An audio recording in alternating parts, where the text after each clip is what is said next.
For civil structures as well, we've covered it also we're going to cover it again in personal and public transport next year. But if the outside has a crack, there's a stress raiser for the fracture theory. If it's got a void, there's a stress raiser, just from fracture theory we've covered here in civil structures. That's not good. What they do for windows in high-rise buildings is they get a layer of glass. They get a layer of glass,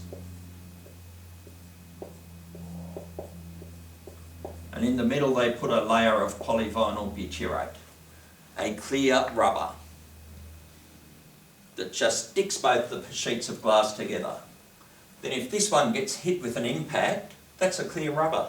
It absorbs the impact. Still breaks, but the rubber sticks that glass to this bit of glass that's untouched. That is laminated. Another word in your syllabus, laminated glass. The other thing, we'll cut forward to personal and public transport. I'm going to just remove this word. Is if I have the glass coming out of a furnace, sorry, this is happening at around about 1800 C, when they melt that together.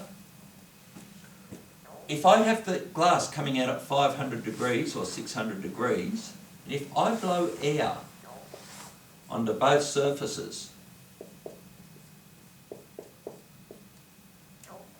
now what I've done, I've cooled the outside now to 100. In the middle it's still 600 degrees because glass is a thermal insulator. Not the world's best, but a ceramic is a lot better insulator than a metal. So, now when this 600 degrees cools down, let's wait, and now that's 20 degrees, that's 20, that's 20. That 600 has to shrink more to get to the 20, and that 100 degrees has to shrink to get to the 20.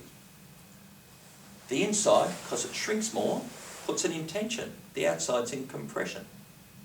Because the outside of that glass is now in compression, if there's a tiny nick, the compression's closing it up. That's toughened glass.